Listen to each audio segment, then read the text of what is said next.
Okay, everyone, good morning. Welcome to this meeting of the Disability Inclusion Forum on Monday, the 9th of June, 2025. The first item of business for this meeting is to appoint a chair for this forum for the term of 2025 to 2027. So, forum, do we have any nominations for chair? I would like to. Turn the mic, please. I would like to propose Lisa, please. Is this for chair for 2025, 2027? Does anyone second that? I'd like to second it. Councillor Helen Price. So Lisa, this is chair. Just bear in mind this is chair for 2025-27. So is that clear? Right. So Lisa, do you take up the nomination? Okay. Okay. So Lisa, do you want to step into the chair?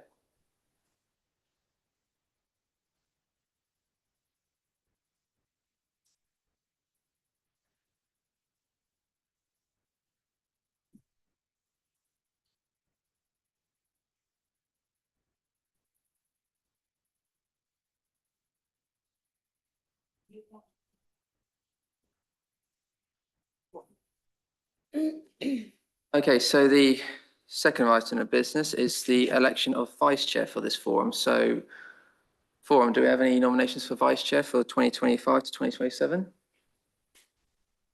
Sorry, Councillor Fox. Mike, do you want to turn the mic, please? Thank you. I'd like to propose Lizzie Jones. Okay, so Lizzie Jones proposed, and anyone second that nomination? I'd like to second that. So it's okay. So Chair Lisa, who seconds that? Are we all in agreement? Yep. All right. So Lisa Hugh is chair of this forum for 2025-2027, and Lizzie Jones is vice chair for 2025-2027. So, Chair, would you like to take away? Thank you very much. I'd like to welcome everyone to the meeting. In my introduction, I'd like to highlight that today is the start of Carers Week. And Carers Week is an annual campaign to raise awareness of caring, highlighting the challenges unpaid carers face and to recognise the contribution they make to families and communities throughout the UK. It also helps people who don't think of themselves as having caring responsibilities to identify as carers and access much needed support. This year, the theme is caring about equality, highlighting the inequalities faced by unpaid carers, including a greater risk of poverty, social isolation, poor mental health, and poor physical health. Far too often, carers of all ages miss out on opportunities in their education, careers, or personal lives just because of their caring role.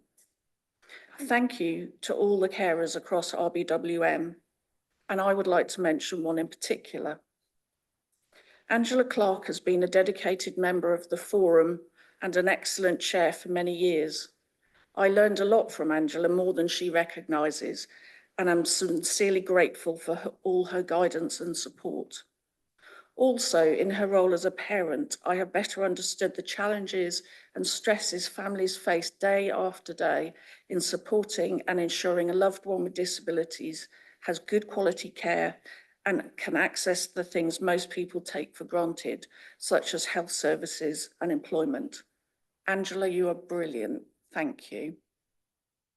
Secondly, congratulations to Lizzie and thank you for stepping up.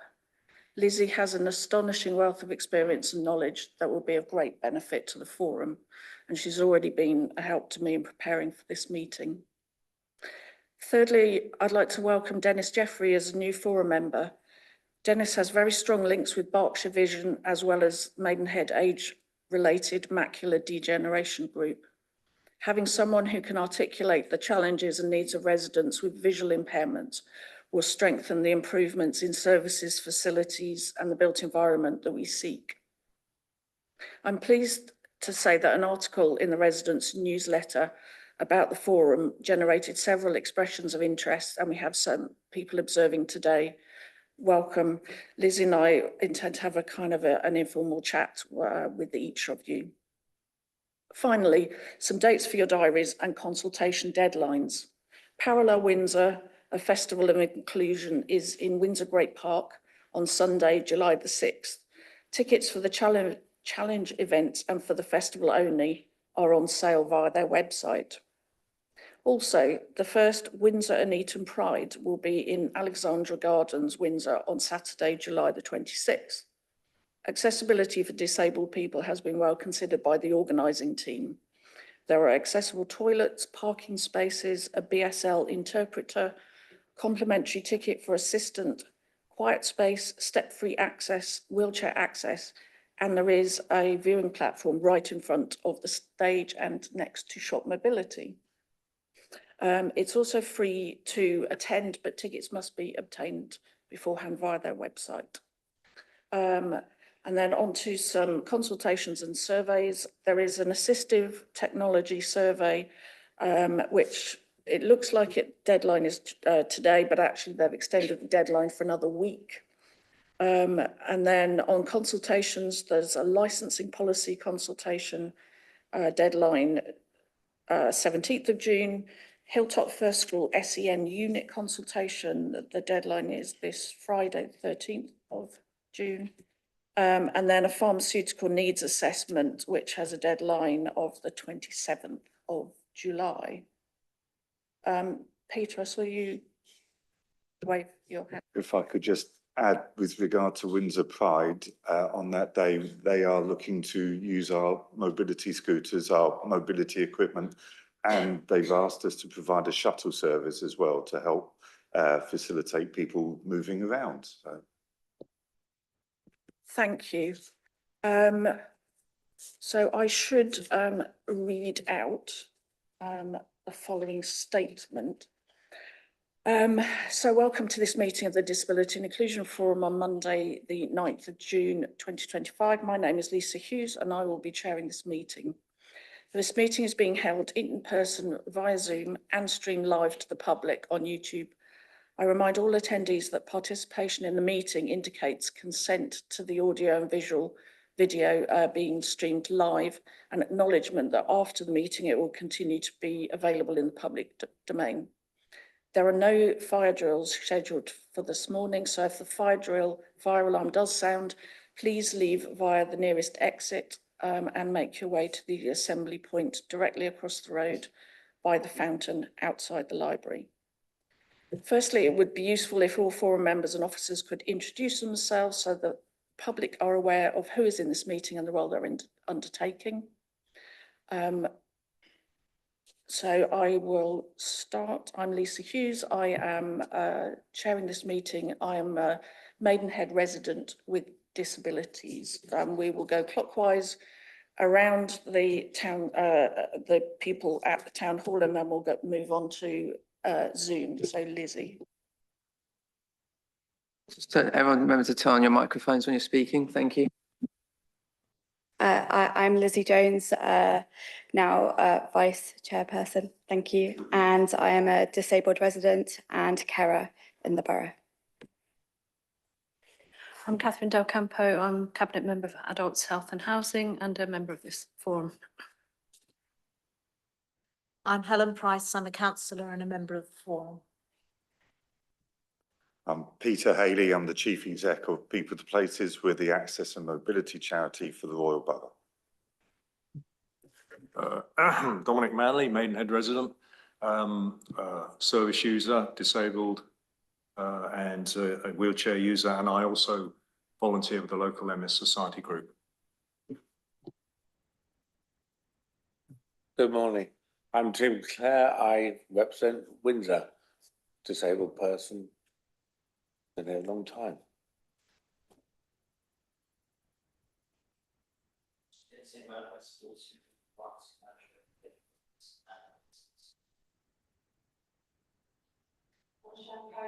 Representing I'm the family advisor representing Manor Green School. Louise Sugden, I'm a Maidenhead resident, Paralympic athlete, and just kind of looking forward to getting involved a little bit more. I'm Angela Clark and I represent a service user. Hi, I'm Daniel Houston, Occupational Health and Safety Advisor for Windsor Maidenhead Council. Hi, my name is Vicky Holt. I'm the Community and Development Manager for our Community Lives Adults with Learning Disability Day Services in Windsor and Maidenhead. Good morning, I'm Ellen McManus-Fry, Qualities and Community Engagement Officer. Lawrence Ellis, Democratic Service, and just covering this meeting for my colleague Mikey Lloyd. And I'm joined here by my colleague Chloe Plumer, who's just here to observe this meeting. Thank you. We'll move on to Zoom. So Steve. Hi everyone, my name's Steve Sampson and I work for Age UK Berkshire and I'm engaged on a 3-year strategy to lead the Royal Borough into being dementia friendly. Thank you. And Chad? Good morning everyone, I'm Chad Witcher. I'm a service lead in public health at RBWM in strategy and policy, and I've been invited as a guest this morning to talk about the health and wellbeing strategy. Robin? Hello, Robin Pemberton, Braywick Heath Nurseries and Braywick Charitable Trust, and a carer. Dennis? Good morning, I'm Dennis Jeffrey. I'm a resident in Maidenhead. I have age-related macular degeneration, but unfortunately I can't join you this morning, not because of that disability, but because I had an accident on the 14th of March, which meant I've got fractures in both pelvises and walking is extremely difficult. So I'm sorry I can't join you physically. Dennis, you're exactly why we have the meeting as a hybrid meeting, so you're very welcome on Zoom. And Kirsty? Hi, my name is Kirsty. Bear with me. I am representing Send Voices RBWM, which is a parent care forum for Windsor and Maidenhead. I'm also representing Windsor and Eton Pride, Home Start, and I'm a carer. I'm also disabled myself, so I'm really, really glad to be here today. Thank you. And Sharon?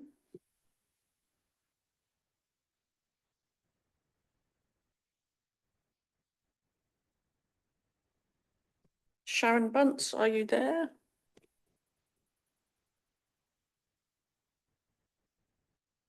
Check you're not on. Check you're unmuted yourself, Sharon. Can you hear me now? Yeah, we can. Oh, good, thank you. Yeah, my name's Sharon Bunce. I'm a forum member. I have a disability and I'm a resident in Maidenhead. Thank you. Thank you. I think that's everyone, Lawrence? Yeah? Okay, so I request that participants do not speak unless I specifically invite you to do so. Once I've invited you to speak, before you do so, please state your name and the capacity in which you're speaking, if appropriate. I will also ask officers to speak at appropriate times. If any individual attempts to disrupt the meeting, I'm able to use my powers in the Constitution to adjourn the meeting or have the individual removed. I would also like to remind councillors that to improve our time and effectiveness as a forum, I would ask you to please limit the repetition of points or questions which have already been raised by others. Where possible, please put forward all new points or questions which you would like raised during your request to speak. I kind of think that's probably not applicable necessarily to this forum, but we will now start on the agenda items. Do we have any apologies? No, so I haven't received any apologies, Chair, but they might have been sent to my colleague Mike, who's the clerk to this forum. But if they've been sent to him, then we'll before this meeting, we'll obviously note them down in the meeting minutes. Thank you. And yes, I haven't received any apologies, and I kind of think everybody is actually attending, which is brilliant. So declarations of interest, is anybody would like to raise any declarations of interest? I guess I should say I'm also a co-owner of Braywick Plant Nurseries. So moving on to the minutes, can we agree that the minutes of the last forum held on the 10th of March are a true and accurate record? So Peter. Thank you, Chair. On page 9, we were discussing about the Shopmobility and blue badge parking. And at the end of that item, it says that I raised another issue about what was going to happen to Shopmobility during the 3-year construction period. I thought I had asked for further information from RBWM as to what was going to happen. I have asked that question many times and we never hear anything. It's like talking to the wind. So could we change that to that we have some feedback from RBWM as to what are the plans for Shopmobility during the construction period? Thank you, Peter. Yes, we'll add to that to the minutes. Are there any other corrections or amendments? So Lawrence, once that's amended, I'll sign the minutes. Yeah. Okay, so next item on the agenda is item 7, which is the health and wellbeing strategy. So yeah, I'd like to welcome Chad to the meeting, and I think you're going to give us an update on where we're at with the health and wellbeing strategy. Over to you.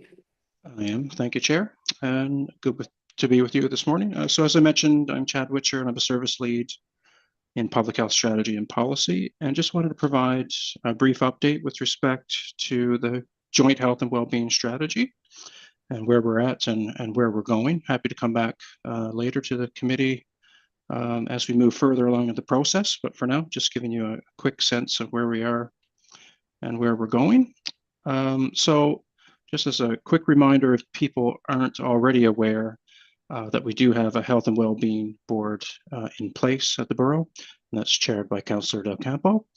And it is a requirement for our health and wellbeing board to produce joint health and wellbeing strategy for RBWM. There is a current one in place, but that one ends at the end of this year, which is why we're ramping up efforts now to draft a strategy and have that approved by the Health and Wellbeing Board at the meeting in January 2026. So we're proposing a 10-year strategy effective 2026, and there have been 4 main themes identified as part of that work so far. The 4 themes being best start in life, living well, healthy aging, and healthy place. And based on those 4 priority themes, we've established 4 separate task and finish groups that are tasked with generating action plans and a draft version of those action plans and a draft of the strategy document itself will be presented at the 2nd July Health and Wellbeing Board meeting. Those are to be finalized in the September meeting.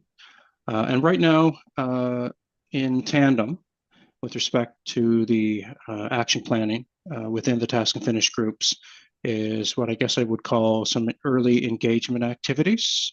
So based on current connections with stakeholders within the task and finish groups, and then that will lead to a more formal consultation process that will begin on the 8th of October of this year. So I'm not sure if you require any further detail than that, but that's, I guess, kind of my quick overview. But if there are time for questions, I'm happy to take any that there might be right now.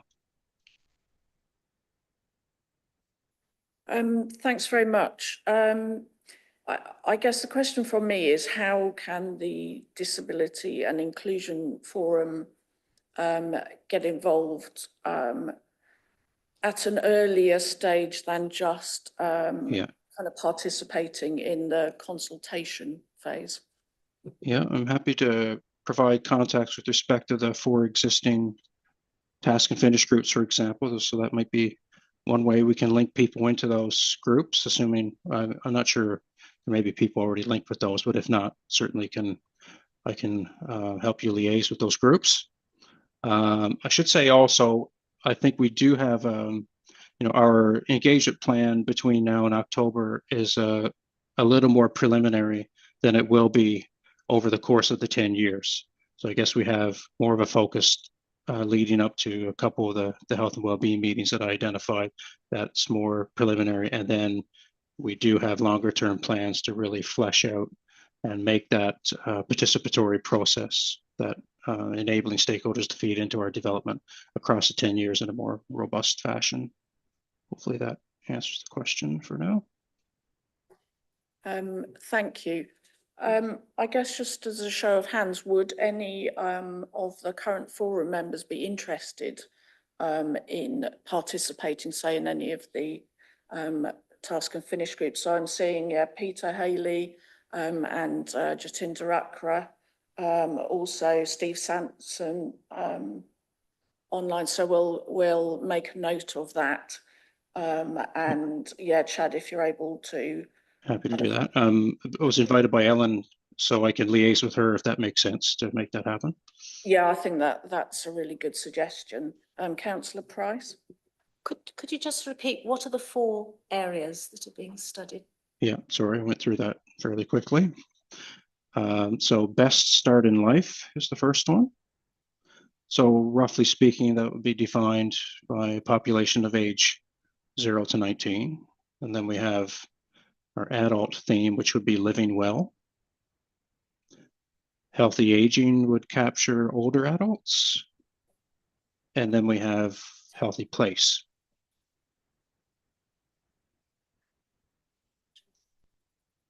Thank you. I think, yeah, oh, sorry, Kirsty? Hi, I'm not sure if you're aware, but at the moment, Send Voices RBWM is currently training to be able to deliver on the Healthy Parent Carer webinars. Basically, what it is helping parent carers to, well, with their health and well-being.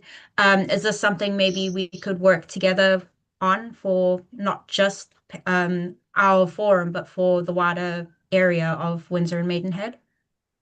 Yeah, I'd say my short answer to that one is yes, sounds like it. So I can kind of include you if you're the contact person for that in kind of the correspondence that I'll liaise with Ellen on. That's great. And, oh, sorry, Vicky. Apologies. I'd be interested to see how people with learning disabilities voices are heard within that consultation as well. So could you add me to the list, please? Yeah, absolutely. Thank you. So I think, Chad, your suggestion about liaising with Ellen would be really helpful, and forum members can indicate which of those task and finish groups they'd like to be involved in. As somebody who was involved a few years ago with the task and finish group, I found it a really interesting process to go through, but also I hope that I made some valuable contributions to it, and I'm sure other forum members becoming involved will do so too. So any other questions or points for Chad? I am not seeing anything. So Chad, thank you very much. You're very welcome to stay for the rest of the meeting, but don't feel obliged to. Thank you, Chair. Okay, item number 8 is Town Hall Emergency Procedures and Health and Safety, and we are joined today by Daniel Houston, who is a Health and Safety Advisor. So Daniel, thanks for coming along, and over to you. Okay, so I've been asked to come along today to discuss the recent fire drill that was held at the Town Hall a few weeks ago. The reason for the fire drill is that there hadn't been one for quite some time. So the health and safety team initiated a fire drill to check emergency procedures and how effectively the Town Hall could be evacuated. Just to run through some of the issues that faced us on the day, just to give you a bit of context to it, is that several internal automatic doors failed to open during the evacuation, which presented a challenge in itself, but it also presented a challenge for staff to find alternative means of escape, which it was encouraging that they quite successfully were able to evacuate the premises in spite of their egress being blocked by the doors failing to open. The doors were checked for whether they could open on security passes. They didn't, so they were permanently locked during the evacuation, which presented its own challenges, but as I say, they were overcome. One of the other issues that was raised was about although they weren't required, the evacuation chairs located in the stairwells and on the first floor and the second floor. One was found to be out of order, and all were found to have not been serviced since 2011. Further investigations showed that there are no staff in the town hall trained to use evacuation chairs.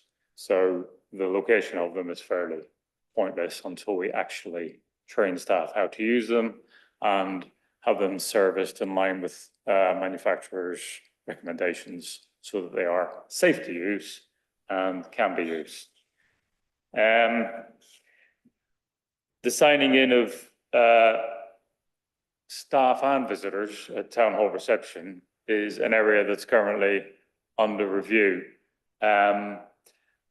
How visitors are recorded arriving at reception, what colour lanyard they should wear, how they can be identified, how people with disabilities can be access the premises, and how we know their location on site. There was also a concern raised about personal emergency evacuation plans, both for staff and visitors, and how they will be evacuated from the premises. So it's a matter of having those plans in place and ensuring that they're robust enough for them to be evacuated successfully. Some fires, there's a bit of a habit in the town hall at the minute of fire doors and doors being wedged open that are automatic doors. We're in the process of identifying which of those doors are fire doors and to get appropriate signage fitted to those doors so that they're not wedged open for the purpose of access and egress or easy access and egress. So there have been some internal comms put out to try and encourage staff to stop wedging doors open. And hopefully we'll see an improvement of that in the future. The lack of trained fire wardens was fairly obvious. I think there was 3 fire wardens covering the whole evacuation of all floors of the town hall, which identified a need for further training, identification, volunteers needed internally to become fire wardens and for them to support successful evacuation from the town hall. There's a couple of the fire strategy hasn't been reviewed for some time, and as a result of this drill, the fire evacuation strategy does need thorough review. There are 2 exits along corridors on the first floor and the second floor, which allow for access to the roof of the building. We're trying to discourage the use of staff evacuating across the roof of the town hall and managing their way out down a ladder at the side of the town hall. So as a review of the fire evacuation strategy of the town hall, we will be looking at removing those 2 fire exits from the evacuation strategy so that all staff evacuate via stairwells safely and aren't congregating on the roof of the building, which would be fairly sensible.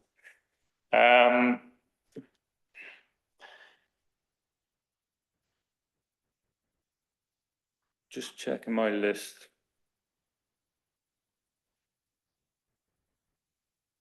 Access and security of the town hall is something that's been raised recently as a significant concern. Obviously, we've got to ensure that security of the town hall, as well as accessibility to the town hall, are both running in tandem with each other, and we find a happy medium so that both those things can happen, and we can maintain security of the town hall as well as allowing safe access and egress to and from the town hall. Now, there has been a meeting following the recent fire drill. All issues raised have been added to an action plan There has been a group established to look at all the areas of concern. The doors have been dealt with, are now working and functioning correctly. And as we progress, we're working with colleagues in property services to look at all aspects of fire safety and security of the building. Happy to take any questions if anybody's got any. Thank you very much. That's quite shocking.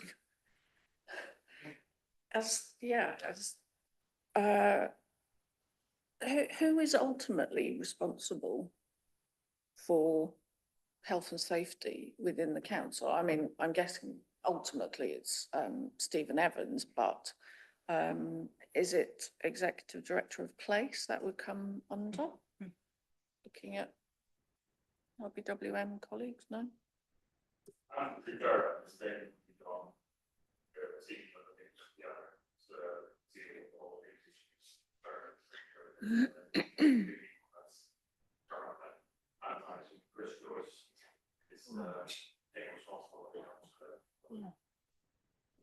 Because, yeah, I mean, I think there must be requirements. I know certainly in the private sector, requirements about fire drills and making sure that you've, got everything in place is quite stringent.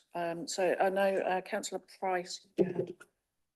Yes, likewise, I've been quite shocked, but thank goodness you conducted it. Thank goodness you found it out so we can rectify it. So that's the positive. However, there are other buildings that RBWM have. We've got a town hall in Windsor, and we have other public buildings like libraries where staff and people work. So is the intention, having discovered what you've discovered, is that now we're going to go through all of the RBWM buildings to make sure that the right processes are in place? Just to give you some reassurance, as part of, we are, myself and my colleague Stuart are new to corporate health and safety. I've been running the school's health and safety for 8 years now. And I've come in-house to look at corporate health and safety.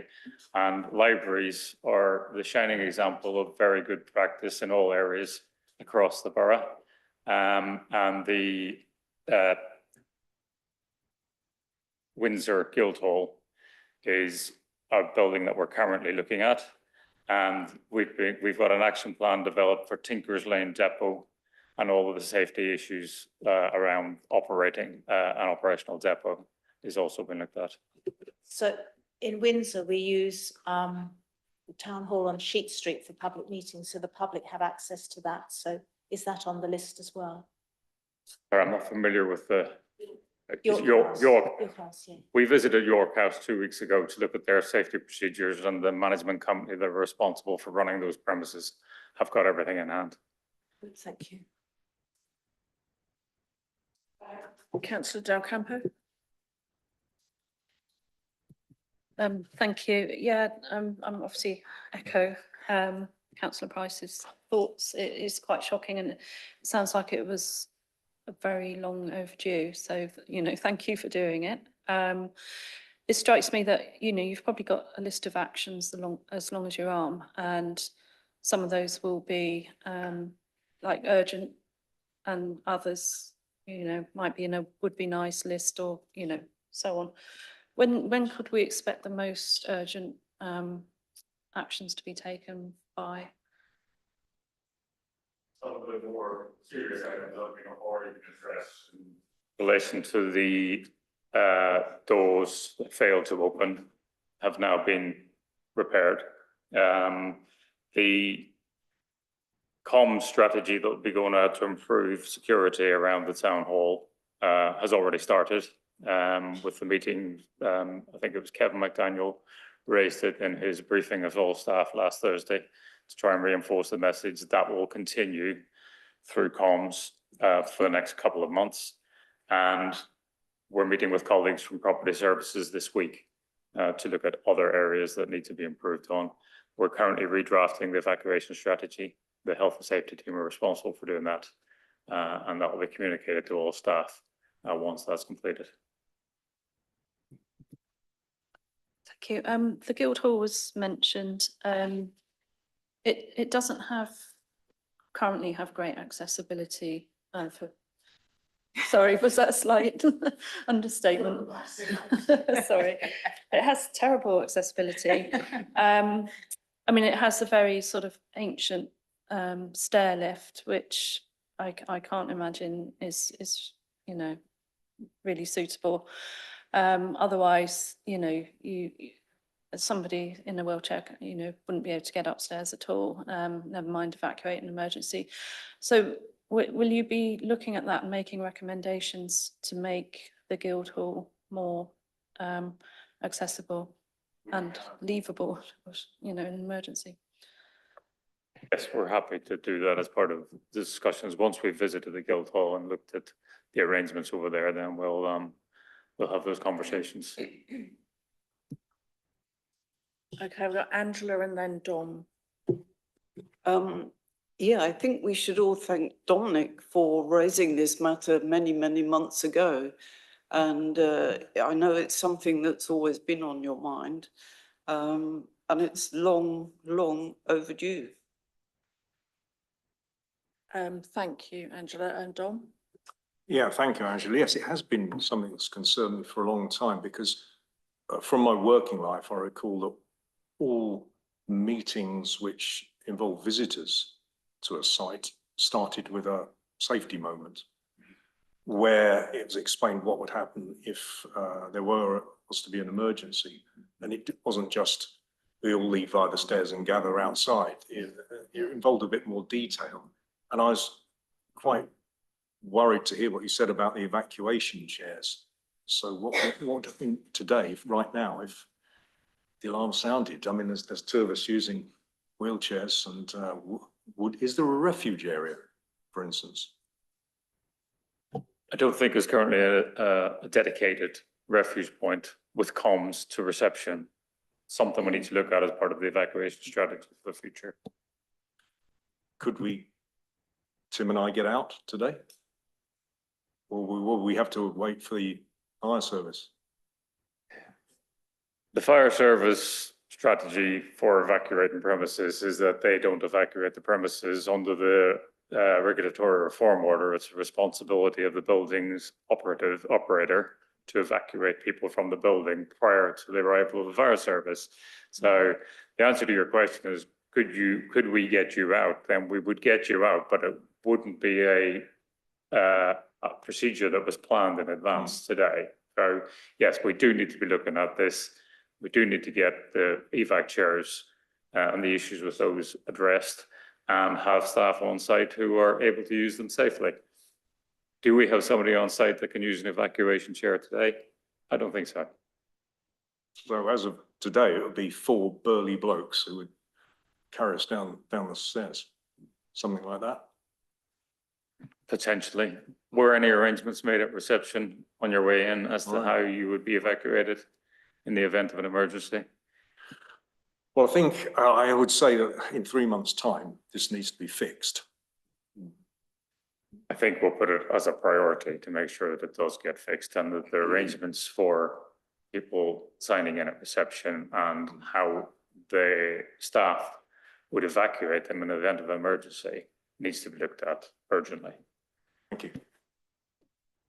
Yeah, I would reiterate that as a priority. Obviously, some things on the action list, I'm sure will take a bit longer, but being able to evacuate staff and visitors safely is of paramount importance. I also had a further question. You referenced only having 3 fire wardens that were on site when the drill happened. Are there a sufficient number of trained first aiders in the town hall? My colleague Stuart is the first aid trainer for the town hall, and I do believe that the number of first aiders on site now are suitable and sufficient.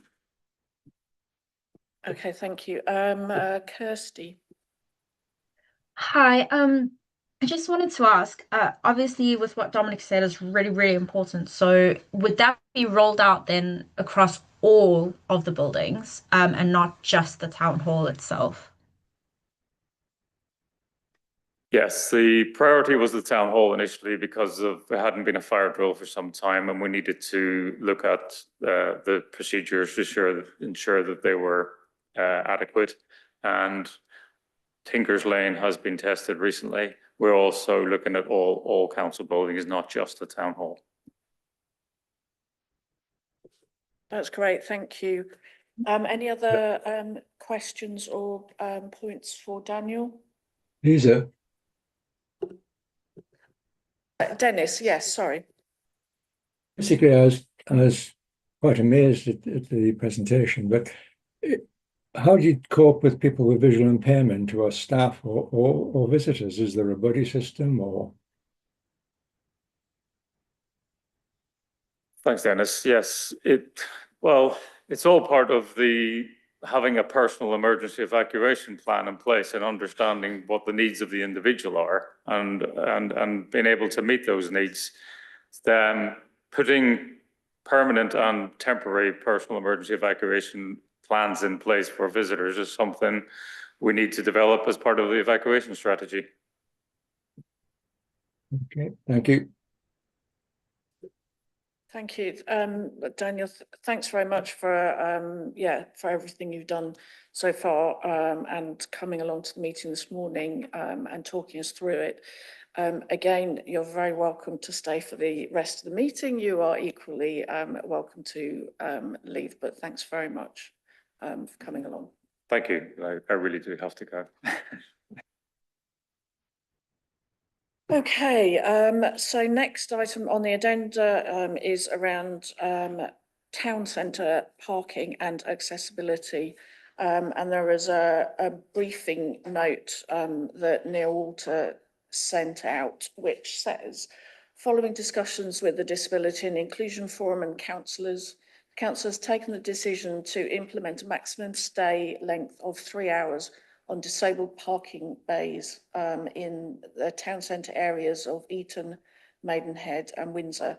The main reason behind the change is due to complaints from users who are finding it increasingly hard to find an on-street space available due to all-day parking. Disabled bays out of town centres in car parks and those specifically installed for a specific resident are unaffected by this change. Blue badge holders are advised to read the information in the booklet that comes with their badge, as it holds generic information about where you can or cannot park, and then to check the council's website for specific information. After last month's meeting and just in informal discussions with some other people, certainly around Maidenhead Town Centre, there is an issue with people who are disabled and work in the town centre because of the dearth of off-street parking spaces in car parks. Those people who are working an 8-hour day, it's now really unclear where they're going to be able to park. And so I'm just raising this now and we'll go back to Neil Walter with this. So I think it is something we should have a think about. So I've seen Councillor Del Campo's hand go up. We're just having a little bit of discussion here about how these lights work. I think it's not doing a queuing system, is it? It's just you press the button and you're on straight away. Yeah, so I was looking through the minutes of the last meeting, and there was a bit of discussion around this. And one of the things that was said, that somebody raised the issue of misuse of blue badges. And it was acknowledged that that might be an issue, but I don't think any firm action was identified out of that. And it strikes me that this might be a bit of a sledgehammer to crack a nut, that there might be other solutions to the problem that we need to explore. And so I feel that although this is a solution, it may not be the only solution, it may not be the best solution. So perhaps we might want to ask Neil Walter just to look at the wider issue and also to monitor the impact of this to see whether it brings about the desired results or not, and to establish the impact it has on users. Sorry, I'm losing my voice. Yes, thank you. I think that's a really useful solution, and I'm happy to have a meeting with Neil and others outside the forum just to kind of come up with some other ideas that might be viable, and whether, there's not going to be one silver bullet for this, but maybe two or three. And I mean, it's just, it's an outcome of the lack of blue badge parking in both Windsor and Maidenhead town centres. I know when I did a Freedom of Information request some years ago now, there were around 7,000 blue badges that had been issued in Windsor and Maidenhead. So, you know, if you have as few blue badge off-street ground floor parking spaces in Maidenhead, then people are going to have to try and park on double yellows or single yellows and things like that. So, and people come into the town centres for different reasons and for different amounts of time. So I don't know if anybody else has any other questions. Councillor Price? It's just, if we're going to look at alternatives, we've got to consider the cost of the different alternatives, both in terms of running costs. So is something going to need enforcement to have any effect at all, or capital costs by putting up different signage, etc. So when those alternatives are considered, I think that's got to go into the melting pot as well. But I do remember being told that probably, I think Neil Walter said with certainty that the blue badge holder system has been abused and people have them who shouldn't have them. But it's an enormous problem, and it's not confined to our side. No, not at all. And actually, I went and I saw one of the district enforcement officers in West Street, which is one that has a lot of problems with people parking in blue badge spaces that either don't have a badge or you suspect are abusing the blue badge system. And so I went to thank the guy for going up and checking whether people were displaying them or not. And the annoying thing is, it has to be a police officer, or I think a district enforcement officer, that can check blue badges. So, you know, actually being there when the driver or people come back to the car, you know, it's difficult for somebody to enforce it, but it is a huge issue around the country. Liz, Louise. Sorry. I saw when I was trying to park tiny little yellow signs saying that it was changing. I was just wondering, because obviously this is my first meeting, so I don't know what the conversation was that you had. I'm assuming the signage will change on those spaces, because I mean, I could only just read it and I've got good eyesight. So. Thank you. Was that in Park Street, just behind? Yeah, just down behind town hall. Thank you. Lizzie. On your mic, please. I just want to say that whilst the blue badge issue is enormous and affects many people, including myself, it does seem to be that places like Bachelor's Acre in Windsor and West Street, where people find it difficult to park at the centre of town, just kind of pick up people quick and think it'll take a couple of seconds. And it does seem to be a lot of people just kind of parking in those blue badge spaces that absolutely don't have one, and often are just doing, oh, I'm just going to be a minute, or I'm just going to be 10 minutes, or whatever else their reasoning is for doing it. So I do think it's not just a lack of blue badge parking, it is a lack of parking generally close to where people want to shop and carry out the things they want to do. Thank you. Is there anyone online? Okay, Kirsty. Hi, could we please define what abusing the blue badge is? As you're all aware, disabilities come in many, many forms, and some disabilities are seen to be as invisible disabilities. I know we have a blue badge for my daughter because she has PDA, which means that she has a problem with getting into the car safely and navigating around car parks safely and things like that, which is why we were awarded that. But I fear that even if we have and display our blue badge, people might see that as being abusing it, which is not what we're doing. And I'm sure there's loads of other families who have the same problem. Thank you, Kirsty. No, I think all of us, when we're referring to abusing blue badges, is that either somebody is using a family member's blue badge, but when the family member is not involved at all in that trip, or people have acquired blue badges or are using expired blue badges. So that's what we're referring to be clear, and that yes, there are lots of people with invisible disabilities who have blue badges quite legitimately. And yeah, unfortunately, you will get people who have an opinion on invisible disabilities, but for the purposes of this forum, we're quite specific about what we mean by abusing blue badges. Are there any other hands? No? Okay, thank you.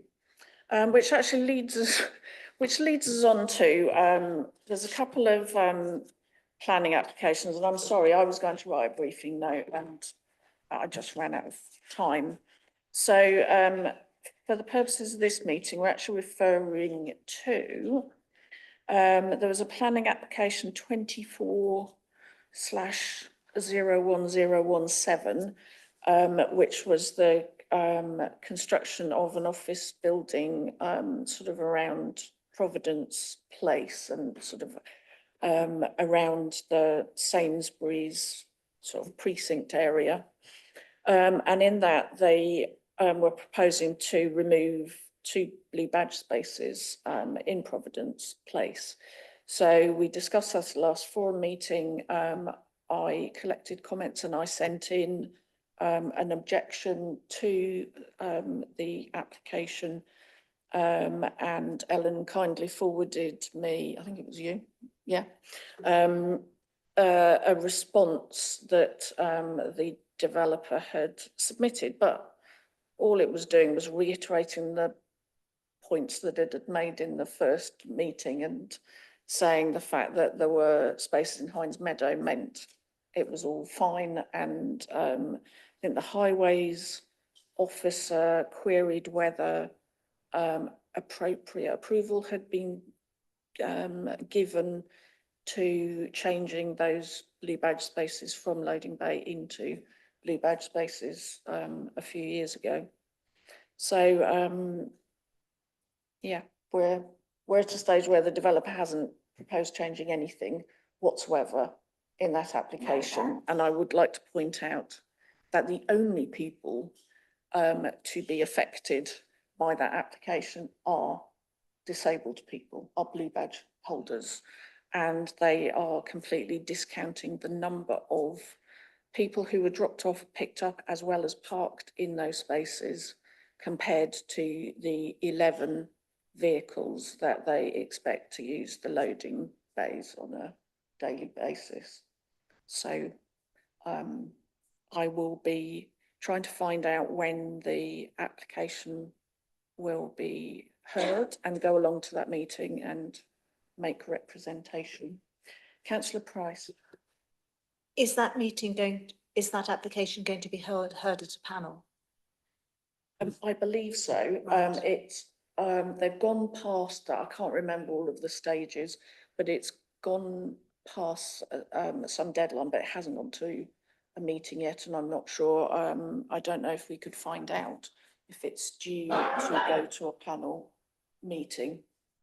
I'm looking at, for purposes of meeting, I'm looking to Democratic Service. Not on my head, I don't know, I'm afraid. Okay. Maybe we can find out from planning if and when that's going to be heard. Councillor Del Campo. Yeah, sorry, could you just give me the planning application number again, and then I can look it up right now? Yep, so it's 24/01017/full. Thank you. Councillor Price. for future reference, most applications are not heard at panel, but are decided by officer. The larger ones have to be heard at panel. And if a ward councillor calls it in, then it will be heard at panel. But you have to do that within something like 4 weeks of it being logged or registered, but just for future reference. So if there is a situation in the future and you can look at it early doors, then you could approach the ward councillor to see if they think it's appropriate to call it in. I think the issue there, though, Councillor Price, is unless you have somebody from the forum who is going through all of those weekly planning lists and understanding whether there's going to be an impact, then we don't know about it. We only found out a year after the application went in because I think Neil Walter and someone else was making representations that they should contact the Disability and Inclusion Forum. So the councillors get a list every week of the applications as they're logged. So it's one of the things I always look through. And if there are ones that I can just see are not straightforward like an extension, the back of a house, then I'll read it to see if there's anything. But I wouldn't necessarily have the specialist knowledge to understand what I should be looking for in a situation. So it might be worth the forum producing a briefing note that could go out to ward councillors and ask them when they're looking at the list, could they just keep an eye open for this? And if they think this, they're just not sure, then they can contact you or Lizzie just to say, have a look at this and tell us if you think it's something that we need to be aware of. Yes. Yes, so I've looked it up under committee date, it's got NA, so I presume that means it won't automatically come to panel. But the consultation deadline is this Friday, so I'll take an action to ask the ward councillors to look at calling it in. Okay. Thank you, Councillor Del Campo. Any other points on town centre parking? I'm happy to look at putting a briefing note together and send to you. Thanks, Lizzie. Okay, and the second application is the Nicholson Centre regeneration. So that's the 25/01099/out. And this is the Orelli car park. So in between the last forum meeting and this one, there have been conversations and email exchanges between Orelli and myself, where they proposed doubling the number of blue badge spaces overall in that car park to 21. But 6 of those would definitely still be residential, and then it's unclear about the other 15. 9 of those will be on the ground floor, and the other 6 elsewhere.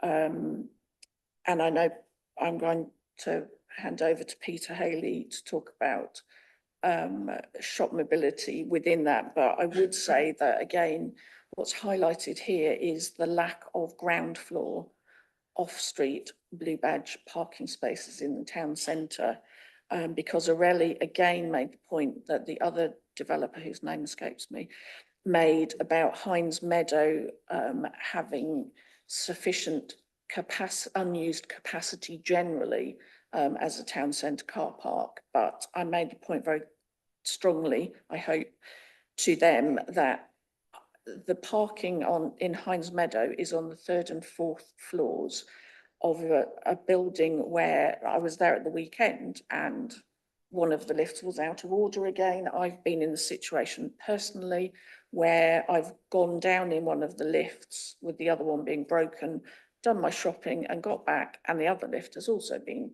out of order. So a lot of people I know will avoid parking in Hines Meadow because they're not sure how, if they're going to get stuck in the lift or not be able to get back up there.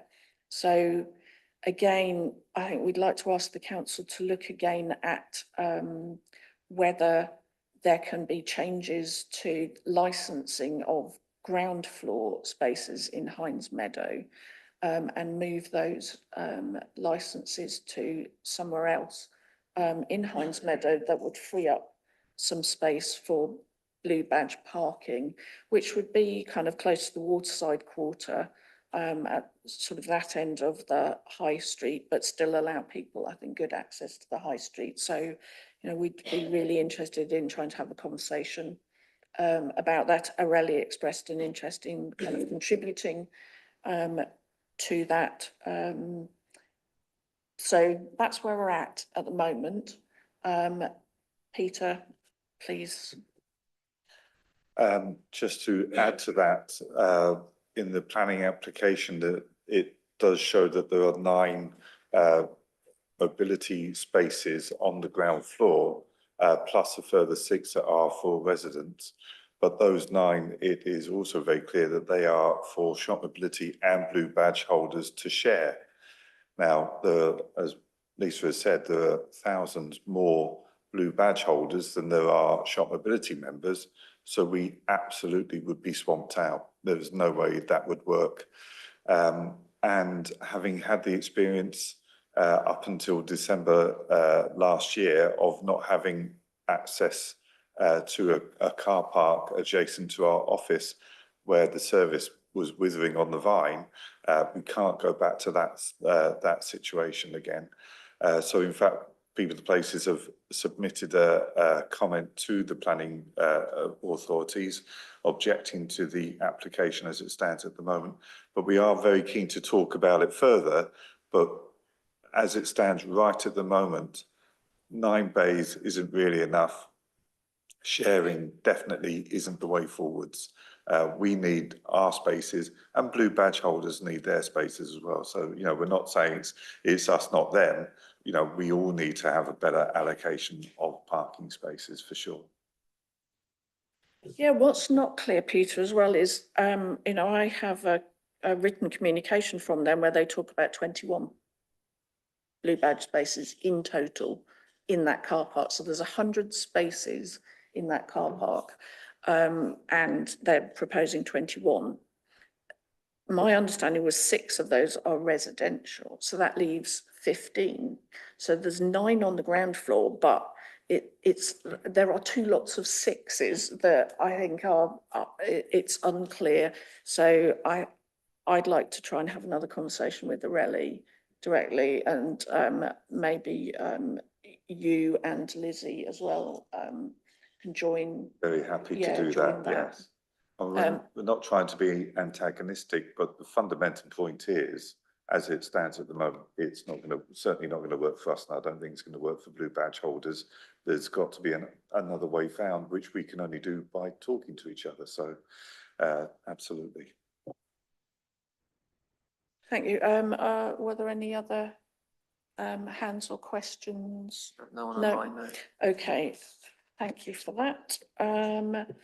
So borough local plan. So Lizzie, Councillor Del Campo and I just had a brief conversation, sort of informally, and Councillor Del Campo kind of raised the fact that we're at an early stage of looking at the new borough local plan, which, yeah, I remember my involvement in the last one. Hopefully this one, starting earlier in the process, we will be able to contribute as a forum and ensure that that all of the plans that are coming through within the borough local plan, but also the sort of supplementary planning documents and other policies and plans such as the local cycling and walking infrastructure plan, consider and incorporate the needs of people with disabilities within that. And it's become clear around the investment in the walking part of the cycling walking infrastructure plan that because there was no reference to people with disabilities in that, we don't sort of figure in the investment planning and items such as dropped curbs, which are fundamental to a lot of us being able to get out and about, kind of are really not considered at a high enough level, really. So it would be good to ensure that that situation isn't continued through new planning. Dom, were you going to ask a question? You look like... No? No, I just thought I saw you reaching to ask a question.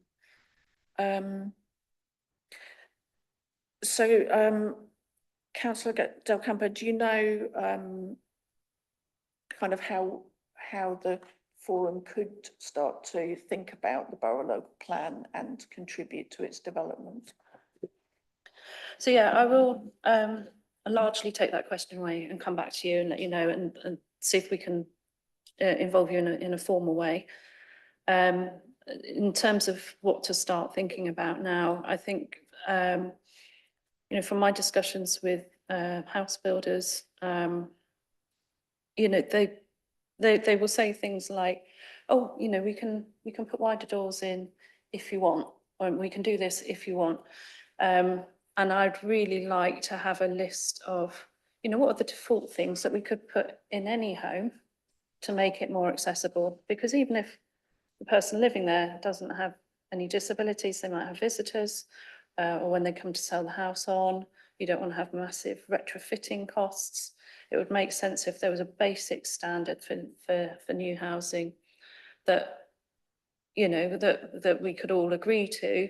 And then it's things like, you know, worktop heights, where you would have to specify it for the individual. You know, you can't really do those so generically. So it would be, you know, thinking about, you know, what are the basic default aspects of properties that you would like to see. But certainly I can take away to see how we can engage you formally in the process as soon as possible, rather than trying to do things at consultation stage. Yeah, thank you. So with that specifically, in building regulations which are operative across England and Wales, there is a document M which kind of specifies accessibility requirements, and there are different levels of it. And it is mandatory to build to what's called a level 1, which is visitable, it's called, which has some very basic accessibility built into it.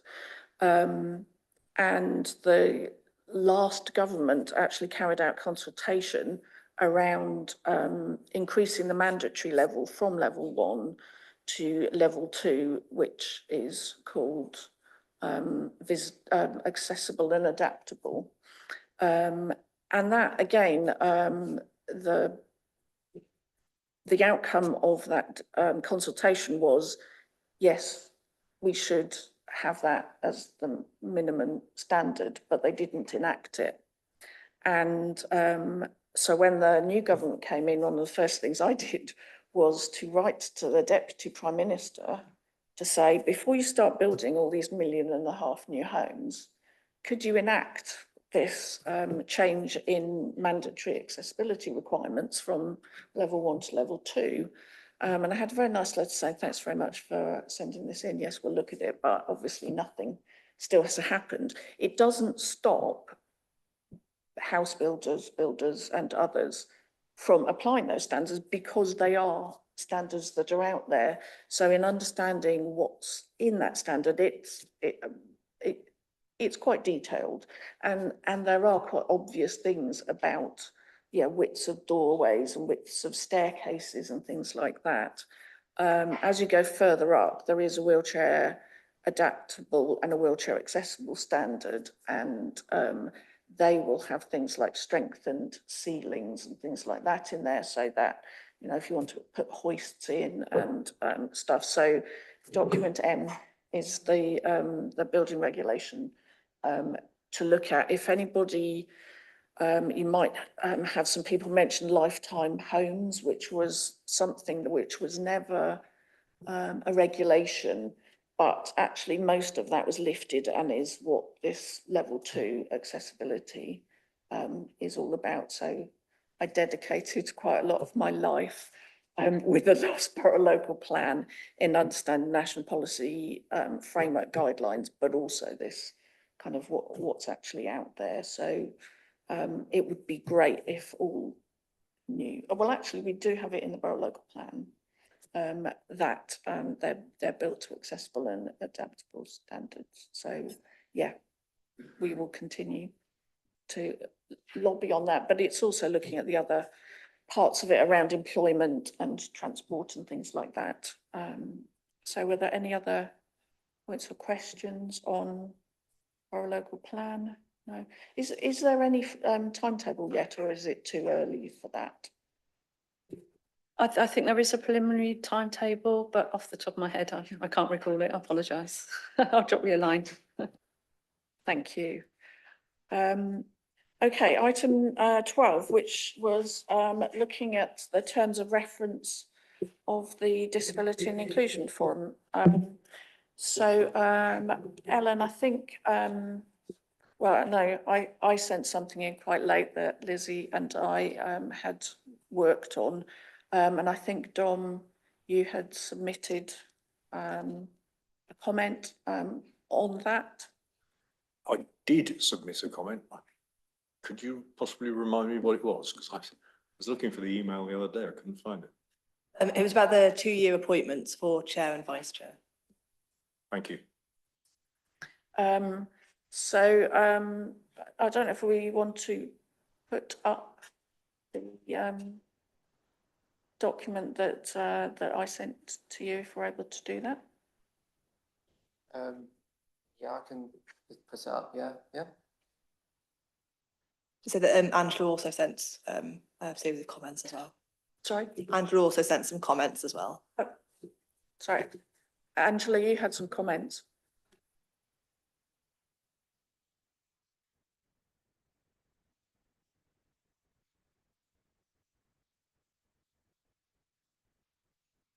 So can you turn your microphone on, please? Microphone.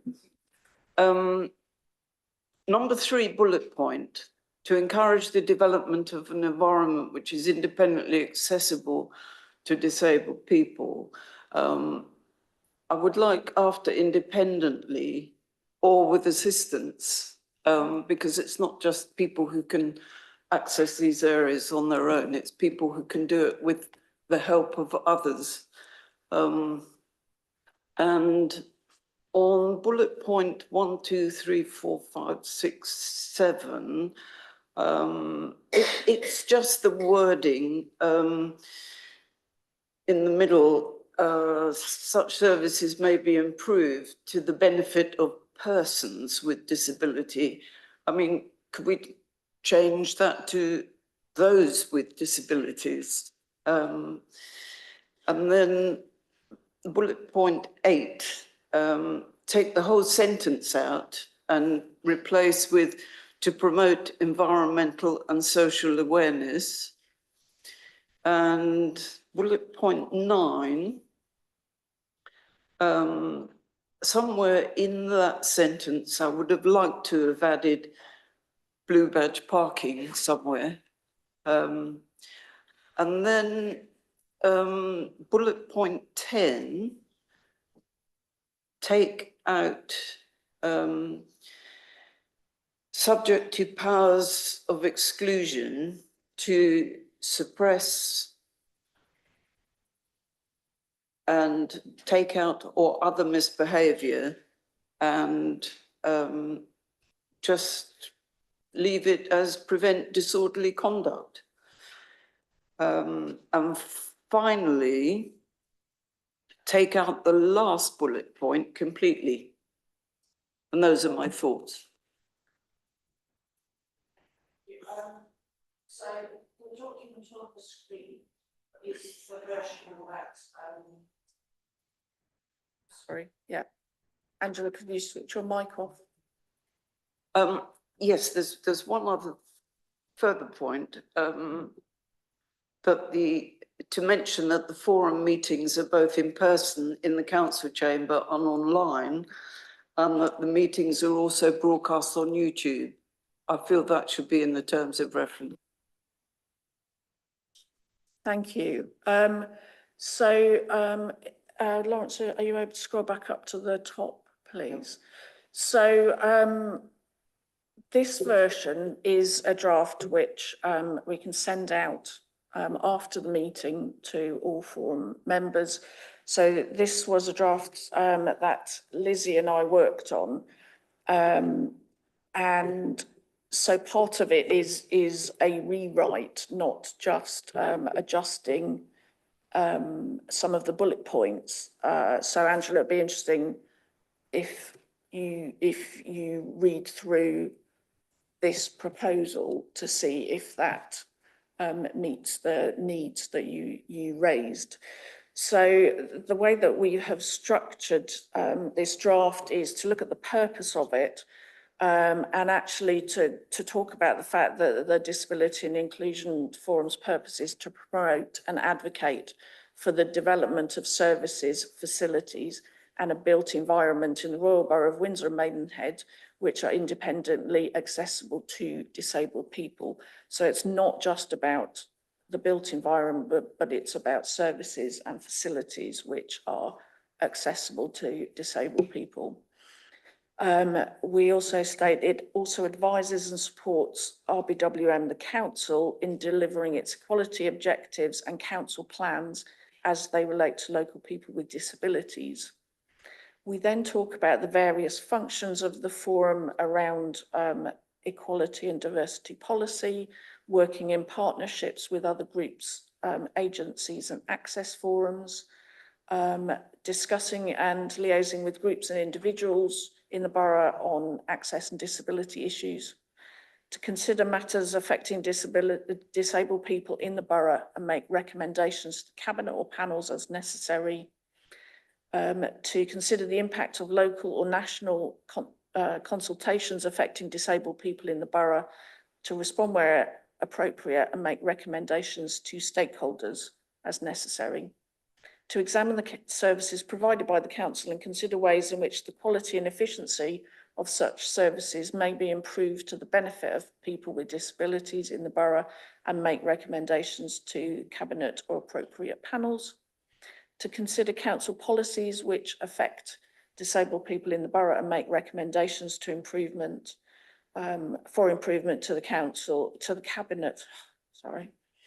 cabinet or appropriate panels, to advise on ways to promote and publicise disability inclusion awareness throughout the borough, and to advise on accessibility improvements for disabled access facilities to and within buildings, digital services and communications in all its forms. So they were what we are proposing are the functions, and then we separated out the workings of the forum and said the forum of the meeting should be a hybrid of in-person and remotely on Zoom when in-person meetings are possible, because that's referring back to when there was COVID and we weren't able to hold in-person meetings.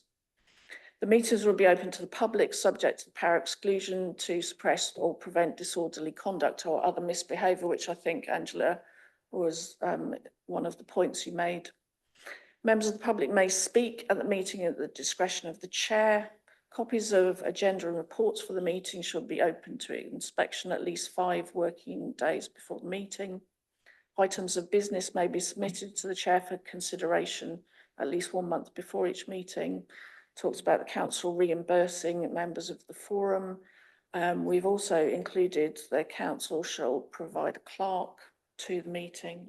Scroll down a bit, thank you.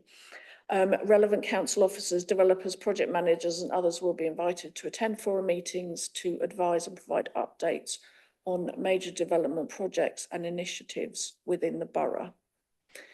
Then we move on to the membership, and we suggest that membership shall be comprised of the following groups: users of local services who themselves have a disability or represent a disabled person, representatives of voluntary groups, associations or charities working with people with disabilities, appropriate public sector bodies concerned with people with disabilities. So we're thinking of kind of public health services and others. 2 councillors from RBWM and RBWM officers concerned with enabling people with disabilities to access services. We've suggested that the forum will be balanced to avoid dominance by any single interest group and represent a cross-section of interest in the area. We've left as is the minimum number of members should be 10 and the maximum number of members should be 20. And we've suggested that if more people have expressed an interest in joining the forum than the 20 members that we have, that a waiting list of people should be maintained. People interested in joining the forum will be invited to observe a forum meeting and to have an informed discussion with chair and vice chair. The forum chair and vice chair should be disabled people who live or work in the borough or a family member carer of a disabled resident. They should be independent from the council and should be elected from amongst the members of the forum. Appointments to the forum, including the chair and vice chair, shall be 2-year appointments. Members of the forum may resign by giving notice to the chair. Members of the forum may appoint substitute representatives to attend the meetings. And non-attendance at 4 consecutive meetings will result in a member being assumed to have resigned. We've suggested a quorum of 6 and that the meeting frequency is quarterly, with additional meetings being arranged by agreement with the forum. So they are our proposals.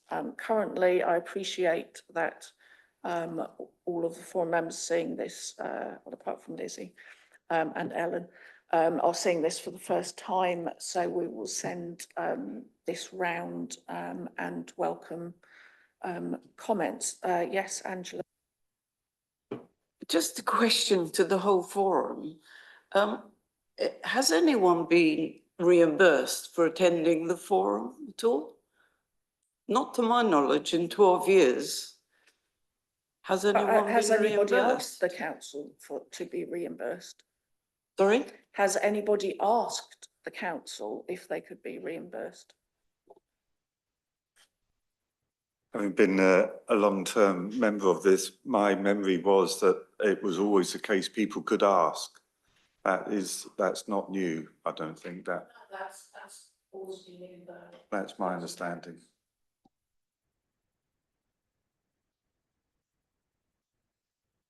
What does it mean to be reimbursed? Could you just explain that? Well, I personally know. I could ask Democratic Services if they could explain that. So, obviously I'm the clerk of this meeting, so my colleague Michael know the ins and outs better than me. But similar with councillors, it's probably similar like councillors where they can reimburse like mileage costs and parking if like for attending meetings and that. So if that terms of reference is referencing reimbursement of for forum members, it's probably likely referring to that. But I or my colleague Mikey will need to delve in further if that's what to confirm that that's what it generally means. So just so in summary, it's reimbursing like mileage costs and parking, which I think is what it's referring to. Yes, thank you. Sharon? Yeah, I'd just like to clarify, because I was asked sort of to attend the forum by the head teacher of the school. I've always been able to claim mileage and parking for attending, which is what I've generally done. Nothing from the council, except indirectly.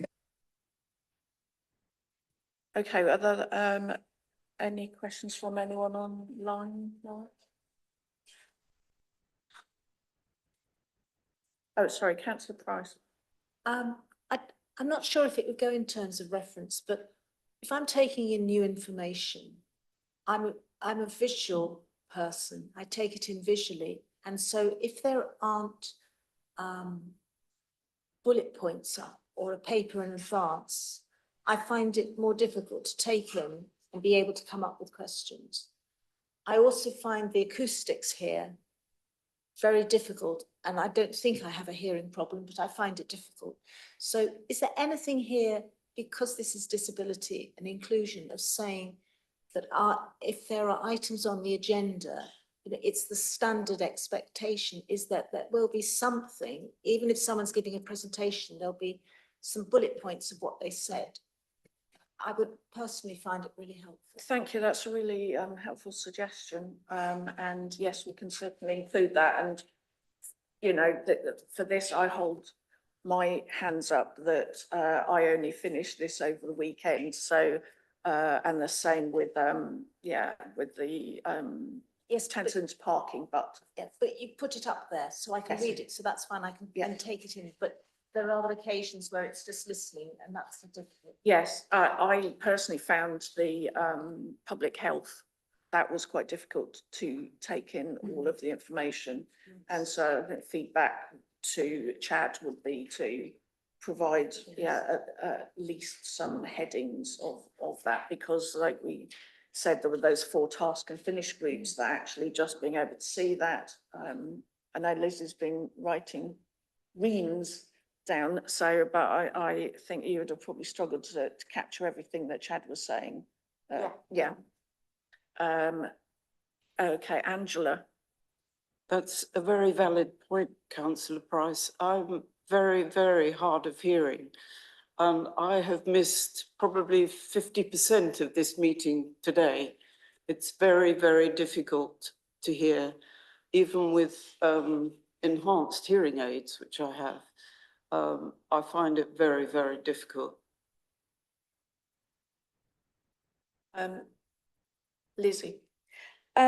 Just sort of thinking aloud, really, is it possible that we could, as a sort of addition to the terms of reference, which are for members, that we could do a sort of briefing note for people who are going to be talking at the forum, so that they're aware of the needs and the kind of expectations of how they would present here, if that would help. I think that's also a really helpful suggestion. Thank you. Don. Yeah, backing up on that point, we have from time to time kind of briefly alluded to the idea of pre-read packs. You have a site where you could just go into and read everything that's will be presented, so that you can think about it before you come to the meeting. You know, some things are sent ahead, but a bit more pre-read might be helpful. Yeah, it's a balance, because some of the items that come up, there isn't, it's more of a discussion, but and I know Councillor Price has has really kind of pushed for, rightly, us to have much more written reports ahead of time than just verbal reports at the meeting. And I know that Mikey and Ellen work really hard behind the scenes with officers and others to try and get written reports to be submitted. Yeah, and I do realise that it puts an extra burden on officers and presenters to get things ready ahead of time. So I do recognise there is an issue about it. It's not just something, it's just easy for me to say, but it's, and also, of course, members of the forum would have to commit to actually making sure they do go through the pre-read. They have to find the time to do that if presenters are going to take their time to do it. Yes, absolutely. Councillor Price?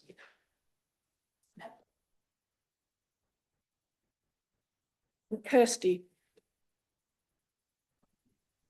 Another issue just to bring up is some people also need captions, live captions, especially if you are doing this on YouTube and things like that.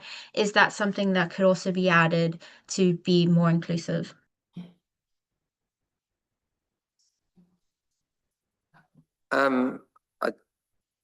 YouTube does do captions, but I think they generate like after the meeting rather than like live. And in addition, there's not a guarantee that the captions will be accurate. So I don't think that's going to be possible, I'm afraid. Sorry. But I do think Zoom as well, you can have captions on, but I think again that's user generated rather than yeah. So, you know, maybe that's a possibility again that we spell that out, that if people join by Zoom, that there is an option to have captioning on the kind of meeting. If that setting exists, then yeah, we could produce some guidance for to allow someone to turn on the Zoom captions, which only they will see. Yeah. But obviously with captions, they might not be in line with what's been said. It has to develop afterwards, and it may not be accurate. That's the slight disadvantage. Yes, I mean, yes, and that is a just a factor of captioning. But I have to say, the level of captioning that you get these days is a lot better than it's been for a long time. And I know both a charity where I'm a trustee, and I know People to Places use Microsoft Copilot. That's correct. We use AI to produce the minutes for most of our board meetings and committee meetings as well. So you're right, it isn't perfect. The easiest thing is someone slurs the word "not" and the AI doesn't pick it up, then actually you have the diametric opposite of what was meant. But you always have to proofread those, but it is very, very good these days. Kirsty. Yeah, Kirsty. Kirsty. Could I please suggest that perhaps we have a chat as a forum to have a chat to a company called VoiceBox. I know Windsor and Eton Pride are using them to help with the captioning for the event, and they might have some helpful tips that could help in this area. Yeah, I think good suggestion. Yes, we can sort of contact them and see if there's anything they can add. Ellen. Yeah, I was going to suggest if we could kind of put something in that just says that if people require adjustments to either participate in or that they kind of contact somebody, or that we've got some mechanism, because obviously there's lots of things that they're conversations that are best had on a case-by-case basis and talking about individual needs. And there might be lots of things that some we've talked about now, but there'll be other things that we've not thought about. So have something in there that means that, you know, people can approach us if there are things we need to put in place and haven't thought about that make this meeting more inclusive. I think that's a really good idea. Thank you. Any other hands? No? Just another thing. So, sorry, some people might have noticed, but we do have a hearing aid to the meeting where it will pick up the sound and with either with headphones or with a little audio, which should with people with hearing impairments, it might improve them be able to hear what's being said during the meeting. Yeah, apologies that you didn't manage to give you one before this meeting, Angela. So we have hearing just behind you. We have hearing aids, which if you plug in, yeah. Sorry, I didn't point that out earlier before the meeting. They help people with hearing impairment to hear what's being said at the meeting. It literally just picks up the audio and the sound comes out of the little device around your neck. If I can help, I can point them out to you after the meeting, help and show you how it works for future reference. Yeah, so apologies. Angela, perhaps you could trial them at the next meeting and report back how you found them. I know people with hearing impairment, there are different things which work for different people. So, but it would be good to get your feedback on these aids that are here. Anybody else? No? No? Okay, so we reached the point of any other business. So I've already highlighted Windsor Pride, and yeah, we just had a point around the sort of autism strategy and partnership board, and just I know through conversations with Robin Pemberton that he's been concerned about the lack of progress on an updated autism strategy, and had a question around the existence of an autism partnership board at the moment. So that's yeah, I guess a question for Ellen, maybe if you could identify. Sorry, Councillor Del Campo. Yeah, I'm aware of this issue. The problem is that, you know, this would be discretionary spending, and you know, we are on a very tight budget at the moment. But I do know that adult services are looking for alternative ways of achieving it. So, you know, achieving it through our partners. I think it might be helpful if we just ask for a briefing note for the next meeting. So that's on the Autism Partnership Board, but again, the autism strategy, from what I understand, it's significantly out of date. Yeah, I think probably for similar reasons because of pressures. But if we just ask for that to be for an update for the next meeting. Thank you. Yeah. So I will go around the table. Any other business? Lizzie? No. Is on the 26th of July, and I'm going to be there with Kirsty and the rest of the committee. So please do come along. It really is for everybody, and it's going to be the most accessible Pride that I think has ever been. There's going to be mats in Alexandra Gardens for the wheelchairs to go across, and so that walking sticks and relators don't slip and slide all over the place. There's going to be a high dependency unit changing places toilet that they've got in. There's wheelchair accessible toilets. Yeah, they've got live captioning of things that are going on the stage. It's just amazing. There's an app, there's everything. It's so cool. It's, yeah, so excited about it. Anyway, yeah, amazing. Councillor Del Campo? Yeah, thank you. I'm just wondering whether I could make a suggestion about maybe doing some formal action tracking between meetings. I did make a note of some of the actions, but they're kind of buried in the minutes that, you know, they're not in bold or anything like that. And I think because of your excellent chairmanship, you've covered off most of them during the course of the meeting.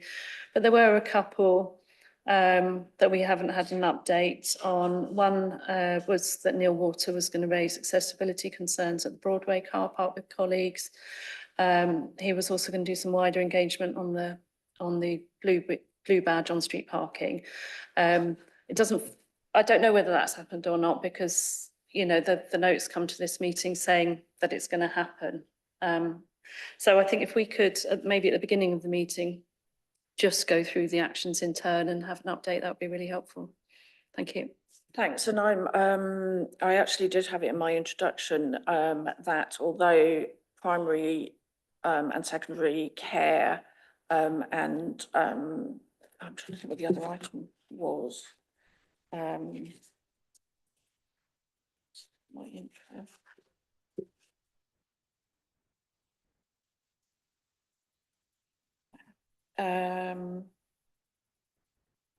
No, I don't have it, but there was another item, and although they're not on the agenda, they're still very live, and we will expect updates kind of later on in the year. But yes, I think excellent idea.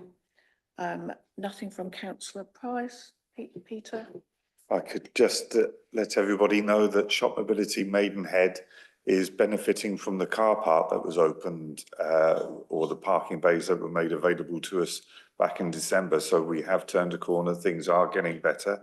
But over and above that, we have also opened a small shop facility within the Shopmobility Maidenhead office. So that's great as well. And yeah, it's for fundraising, but it's also another way to try and combat loneliness and isolation. We very much on the forefront of trying to engage with people and just see how they are. So it's another strand to help people get out and about and feel a bit more engaged. Dom, anything? So Peter, did you mention the drop-in on a Tuesday then? I haven't. Thank you, Dom. We are organising or have organised a drop-in event called the Talking Table. There is already one within Maidenhead at the moment, organised by Maidenhead Bridge Rotary Club, I think it is, which meets in the Library Cafe every Tuesday. We are holding our event at 10:30 on a Thursday, so there's no clash whatsoever. And in fact, if you look at the Talking Tables website, where they list all the events around the country, Chorley, which is where they started, they've got over 10. So 10 different talking tables. They've got one every day of the week and a couple to spare, sort of thing. So I think the issue around loneliness and isolation is such a big one that there's more than enough capacity, more than enough demand to be met. So that's not a problem. Thank you. Thanks, Dom. Anything else? No, nothing more from me. Tim? Jit? Am I on? Yeah, we just have a few things from Leisure Focus. So this week is Carers Week, as you mentioned. We've got an expo taking place tomorrow at Berwick from 2 till 6. And on Wednesday, it's taking place at Windsor Leisure Centre, where organisations and individuals involved in looking after people living with disabilities and the carers will be present, so they can come have a safe space to speak to them what's on offer. We also have the 7 Days of Focus, which links in nicely with Parallel Lifestyle. That's over 30 sessions on advertised for individuals living with disability and inclusive activities for free throughout the week. That's on the 30th of June until the 6th of July. And we're doing a little bit of work with Optilis on learning disability awareness, whereas we're training a group of individuals who are living with learning disabilities, encouraging them, empowering them to participate in parallel lifestyle events and trying to capture all that journey. So if anyone needs any information, I'll send it out to Lisa so you can distribute to everybody. Thank you. Thank you. No. Louise? No. Angela? No. Vicky? So similar to what Jill's been saying, obviously it's Carers Week this week. We then have Learning Disability Week, which is National MenCaps promotion. Again, this year it's Do You See Me?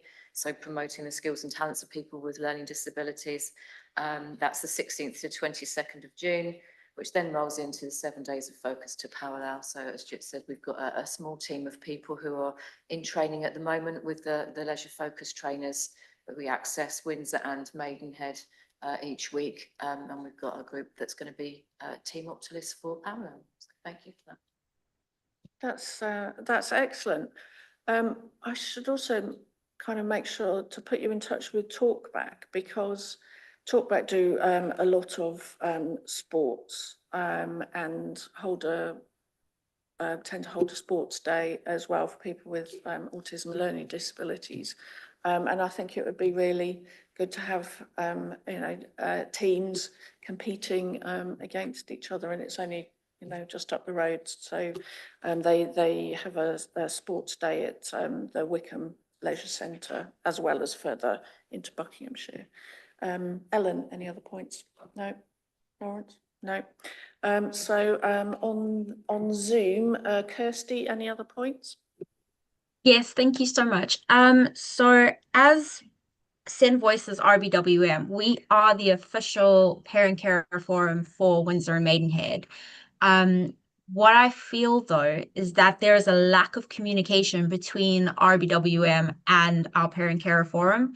So although we do a lot of work with Achieving for Children, I feel that a relationship between RBWM and Send Voices would actually be more beneficial. As an example, the Carers Week Expo that is happening, We were not aware that this was even taking place. And we had to find out through a message from our local GP team. I think that is a big disservice because as the official parent care forum, we support parent carers within obviously Windsor and Maidenhead, and to not be included or even consulted on such an event for us was quite shocking. We didn't expect to be left out. I am aware that perhaps you did not know we existed, and that's absolutely fine. But could I please suggest in the future that Send Voices RBWM and the RBWM Council and any other disability events or forums, if we could just work together so that we can help a lot more families together. Thank you. Thanks, Kirsty. Steve? Just one very quick one from me. Some of you do receive it every month. We produce a diary for seniors, stroke people with dementia, but it has a lot of events listed. I think it's gone from 11 in February to about 60 or 70, which may be useful. If any of you don't receive it, then drop me an email and I'll put my email address in the chat. That's great. Thank you, Steve. Sharon Bunce? No, nothing from me. Thank you.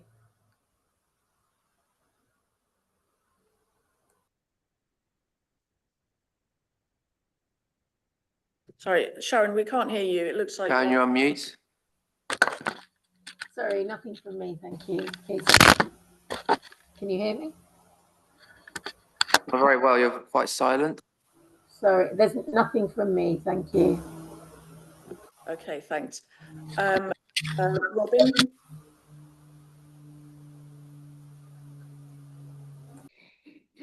Yeah. Yes, thank you. Thank you for mentioning the autism business. We are having a meeting on the 24th, which we hope will move matters forward. And I think otherwise I would add that having the Zoom arrangement helps me to hear the goings on, which is another factor. And thank you for the meeting. Thanks, Robin. Dennis?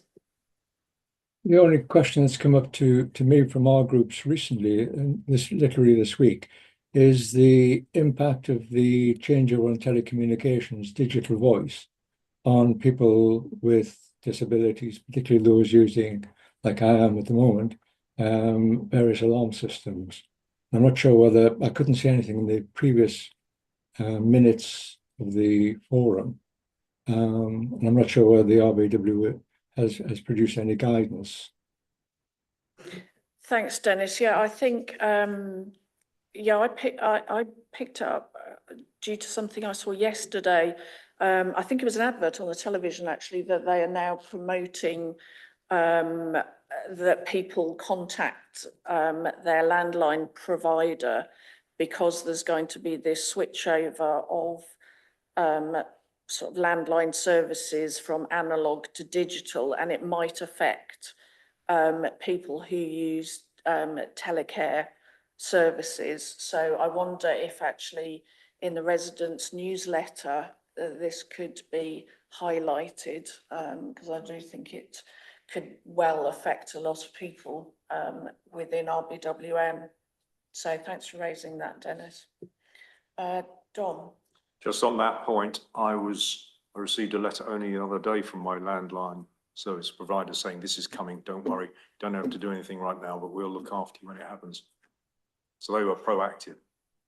Yeah. Yes, I mean, I'm already set up, but interesting enough, I saw an advert in the Sunday Times, I think it was, and local television adverts. So it's clearly come here for, I think it's the autumn, but some people are very concerned about costs, etc.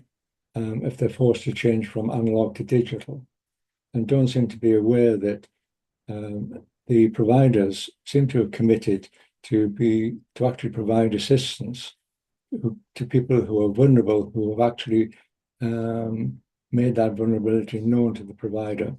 It's a matter of getting out the message and making sure that say people with disabilities who use these services are aware of it and aren't left out. Thank you. Thank you, Dennis. And I think with Optalis as well, adult social care provider, I hope that they are actively communicating with their clients as well. Lizzie. I just wanted to say that I know Forest Care have actually sent out some information on this. Forest Care are the people who do the personal alarm devices when people have falls and such in the borough.